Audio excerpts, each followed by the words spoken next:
Hi everyone, welcome back to the channel. In this video, I will show you how to make fertilizer in Heartopia step by step. First, just go to your workbench like this, and then just tap on the craft icon like this, and then just choose on items, this one.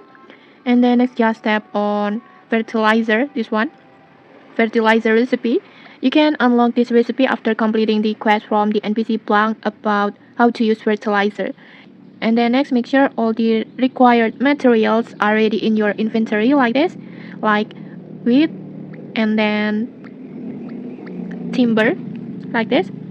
For the wood, you can get it when you harvest the crops, and then for the timber, you can get it from the trees around your house. And then and after that, just adjust the amount of the fertilizer that you want to craft, and after that, just simply tap on craft.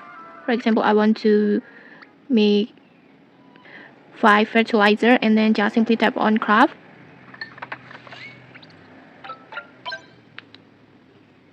And okay, like this, your fertilizer is done. And okay, that's how you can make fertilizer in Heartopia. If this helped you, don't forget to like, comment, and subscribe for more tutorials. Thanks for watching, and see you.